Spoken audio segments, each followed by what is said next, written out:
எல்லாருக்கும் வணக்கங்க. இந்த வீடியோவில் நம்ம பார்க்க போகிற டாபிக் என்ன அப்படின்னா சேத்திர ஸ்புடம். இதை பற்றி தான் பார்க்க போகிறோம். அதாவது இப்போ நீங்கள் குழந்தை பிறப்பு, புத்திர பாக்கியம் இது போன்ற விஷயங்களுக்கு பார்த்தீங்க அப்படின்னா நார்மலாக நம்ம ஜோதிடத்தில் என்ன பார்ப்போம் அப்படின்னா 5ஆம் பாவகத்தை மெயினாக பார்ப்போம்.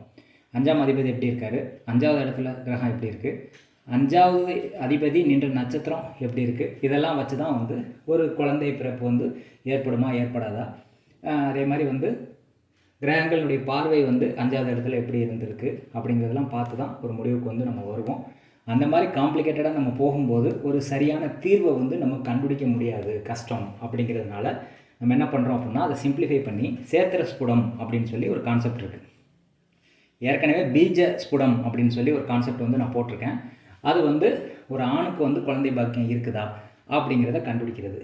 இது சேத்திர ஸ்புடம் அப்படிங்கிறது ஒரு பெண்ணுடைய வீரியத்தை கண்டுபிடிக்கக்கூடியது தான் இந்த சேத்திர ஸ்புடம். இதை வச்சு ஒரு பெண்ணுக்கு குழந்தை பாக்கியம் இருக்குதா அப்படிங்கிறத ஜாதகத்தை வச்சு கண்டுபிடிக்கலாம். பீஜஸ்புடம் அப்படிங்கிறது ஆணுக்கு குழந்தை பாக்கியம் இருக்குதா அப்படின்னு கண்டுபிடிக்கலாம். இப்போ சேத்திர ஸ்புடம் பற்றி பார்ப்போம்.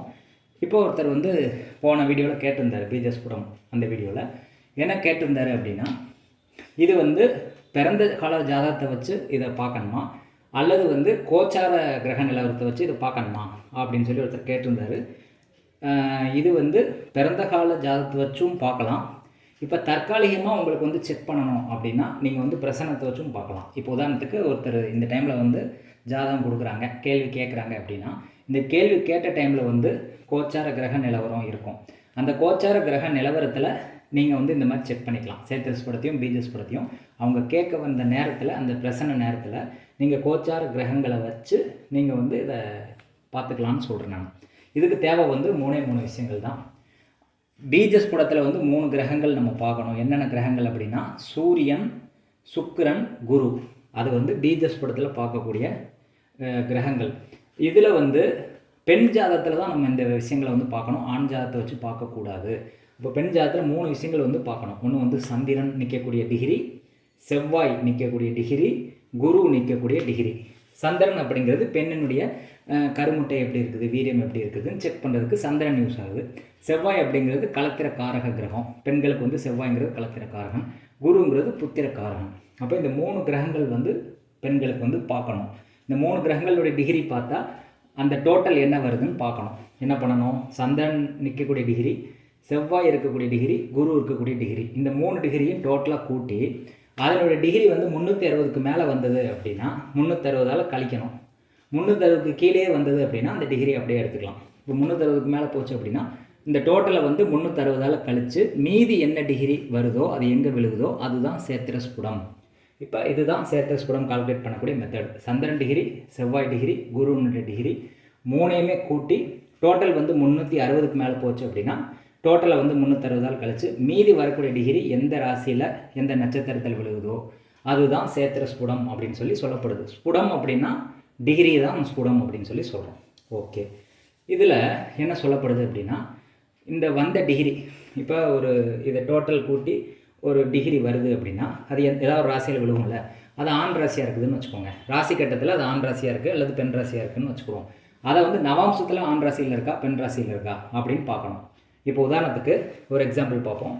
சந்திரன் 215 டிகிரியில் இருக்குது, செவ்வாய் 120 டிகிரியில் இருக்குது, குரு 290 டிகிரியில் இருக்குது. இந்த 3 கிரகங்கள் டிகிரியை கூட்டுறோம். டோட்டல் 625 டிகிரி வருது. இது 360க்கு மேலே இருக்கிறதுனால 625 360ஆல் கழிக்கிறோம். மீதி 265 டிகிரி வருது. இந்த 265 டிகிரி எந்த ராசியில் விழுகுதுன்னு பார்க்கணும். ஒரு ராசி 30 டிகிரி, அப்போ மேச ராசி 30 டிகிரி, ரிஷப ராசி ஒரு 30 டிகிரி, இப்படி கூட்டிகிட்டே போகும்போது 240லேருந்து 270 டிகிரி அப்படிங்கிறது தனுசு ராசி வரும். தனுசு ராசியினுடைய டைம் அந்த ரேஷியோ 240லேருந்து 270, அதாவது 9ஆம் ராசியாக வரும். 9ஆம் ராசி அப்படின்னா 9x3 போட்டீங்க, 9x30 போட்டிங்கன்னு வச்சுக்கோங்களேன், 270 டிகிரி வரும். அப்போ 270 டிகிரியோட தனுசு ராசி முடியுது. இப்போ இது வந்தது 265 டிகிரி. அப்போ 270 டிகிரியிலேருந்து ஒரு 5 கழிச்சுக்கோங்க.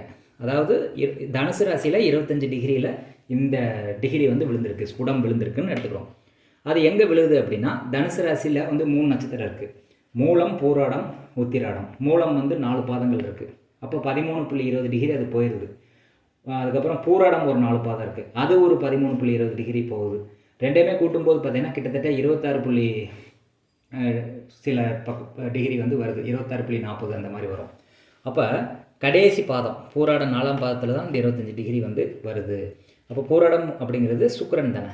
அப்போ ராசி கட்டத்தில் வந்து தனுசு ராசியில் வந்து பூராடம் நட்சத்திரம் 4ஆம் பாதம் வந்து தனுசு ராசியில் தானே இருக்குது. அப்போ அந்த டிகிரி விழுந்தது வந்து தனுசு ராசி, அது ஆண் ராசி.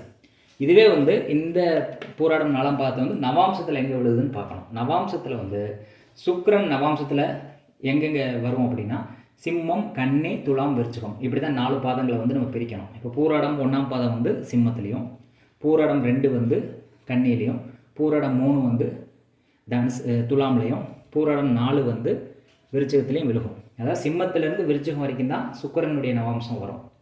அப்போ 1ஆம் பாதம் சிம்மம், 2ஆம் பாதம் கன்னி, 3ஆம் பாதம் துலாம், 4ஆம் பாதம் வந்து விருச்சிகம். அப்போ இது பூராடம் 4ஆம் பாதங்கிறதுனால சுக்கிரனுடைய 4ஆம் பாதம் விருச்சிகத்தில் வந்து விழுகுது நவாம்சத்தில். ராசியில் வந்து தனுசு ராசியிலே வந்து இந்த பூராடம் 4ஆம் பாதம் இருக்கிறதுனால அதை அப்படியே வச்சுக்கிறோம். அப்போ ராசியில் தனுசில் அந்த டிகிரி விழுகுது, நவாம்சத்தில் அந்த டிகிரி வந்து பூராடம் 4ங்கிறதுனால அது வந்து விருச்சிகத்தில் விழுகுது. இப்போ தனுசுங்கிறது ஆண் ராசி, ஒற்றைப்படை ராசிங்கிறதுனால ஆண் ராசி, விருச்சிகங்கிறது இரட்டைப்படை ராசிங்கிறதுனால பெண் ராசி. அப்போ ஒரு ஆண் ராசியும் ஒரு பெண் ராசியும் வந்ததுனால இவங்களுக்கு டக்குன்னு வந்து குழந்தை பிறக்காது. வைத்தியத்துக்கு பிறகு பரிகாரத்துக்கு பிறகு குழந்தை பிறக்கும் அப்படின்னு சொல்லலாம். இப்போ இதுவே வந்து இந்த 4 பாயிண்ட்டை வந்து நோட் பண்ணால் போதும். இந்த சேத்திரஸ் படத்தில் ஒரு பெண் ஜாதகத்தில் இந்த 3 கிரகங்களையும் கூட்டுறோம், அது வரக்கூடிய டிகிரி வந்து ராசியில் எங்கே விழுகுது, நவாம்சத்தில் எந்த ராசியில் விழுகுதுன்னு பார்க்குறோம். ஆண் ராசியாக பெண் ராசியான்னு கம்பேர் பண்ணுறோம். ரெண்டுமே பெண் ராசியாக வந்ததுன்னு வச்சுக்கோங்களேன். இப்போ உதாரணத்துக்கு ஒரு பெண் விருச்சிக ராசியில் வந்து ஸ்புடம் விழுகுது, அதே அது கடக ராசியில் வந்து நவாம்சத்தில் அந்த டிகிரி விழுகுது அப்படின்னா ரெண்டுமே பெண் ராசி. அப்படி ரெண்டுமே பெண் ராசியாக இருந்தது அப்படின்னா அவங்களுக்கு வந்து பெண் தன்மை இருக்குது, கருமுட்டை வந்து வீரியமாக இருக்குது அப்படின்னு சொல்லலாம். கண்டிப்பாக குழந்தை பிறக்கும்னு சொல்லலாம் ட்ரீட்மெண்ட் இல்லாமல். ரெண்டுமே ஆண் ராசியில் விழுதுன்னு வச்சுக்கோங்க. உதாரணத்துக்கு மேச ராசிலையும் சிம்ம ராசிலையும் ராசி வந்து மேசமாகவும் நவாம்சம் வந்து சிம்மமாகவும் வருதுன்னா ரெண்டுமே ஆண் ராசி. அப்படி வந்ததுன்னா இவங்களுக்கு மலட்டுத்தன்மை இருக்குது, குழந்தை பிறக்கிறதுக்கு வாய்ப்பு இல்லைன்னு சொல்லிடணும். அடுத்து ஒரு ராசியில் வந்து ஆண் ராசியாகவும் நவாம்சத்தில் பெண் ராசியாகவும், ராசியில் பெண் ராசியாகவும் நவாம்சத்தில் ஆண் ராசியாகவும் இந்த மாதிரி வருதுன்னு வச்சுக்கோங்க. இதில் ஆண் இது பெண் வருது இல்லை, ஒன்று ஆணும் ஒன்று பெண் வருது, அல்லது ஒரு பெண் ஒரு ஆண், அந்த மாதிரி ராசி நவாம்சம் வரும்போது இவங்க வந்து வைத்தியத்துக்கு பிறகு குழந்தை பிறக்கும். பரிகாரம், மருந்து, வைத்தியம் இதெல்லாம் பண்ணதுக்கப்புறம் குழந்தை பிறக்கும்னு சொல்லலாம். டைரெக்டாக குழந்தை பிறக்காது, இதெல்லாம் செஞ்சதுக்கப்புறம் ரெமெடி பண்ணதுக்கப்புறம் குழந்தை பிறக்கும் அப்படின்னு சொல்லலாம். இதுதான் சேத்திரஸ்புடம். ஒரு ஓவர்வியூ பார்ப்போம். சேத்திரஸ்புடம் அப்படிங்கிறது 3 கிரகங்கள் மெயினாக தேவை. இது பெண் ஜாதகத்தில் தான் பார்க்கணும், ஆண் ஜாதகத்தில் பார்த்துடக்கூடாது. சேத்திரஸ்புடம்ங்கிறது 3 தான். சந்திரன், செவ்வாய், குரு. சந்திரன், செவ்வாய், குரு இந்த 3ஐயும் கூட்டி டோட்டல் எவ்வளோ வருதோ அதை வந்து 360ஆல் கழிக்கிறோம். மீதி என்ன வருதோ அது எந்த டிகிரியில் விழுகுதோ, எந்த ராசியில் விழுகுதோ அதை தான் நம்ம சேத்திரஸ்புடம் அப்படின்னு எடுக்கிறோம். இந்த டிகிரி வந்து எங்கே விழுகுது அப்படின்னா 265 டிகிரியில் விழுகுது. 265ங்கிறது தனுசு ராசி 25 டிகிரியில் வருது. அப்போ அது எங்கே விழுகுது அப்படின்னா பூராடம் 4ஆம் பாதத்தில் இருக்குது.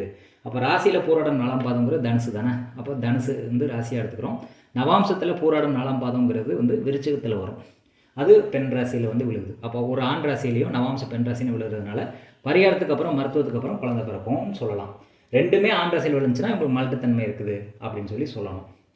இதே மாதிரி வந்து பீஜஸ்புடம் ஏற்கனவே போட்டிருக்கேன், பார்க்காதவங்க அந்த பீஜஸ்புடம் வந்து ஆணினுடைய ஆண்மை எப்படி இருக்கும், குழந்தை பிறக்குமா அப்படிங்கிறத அதில் செக் பண்ணிக்கலாம்.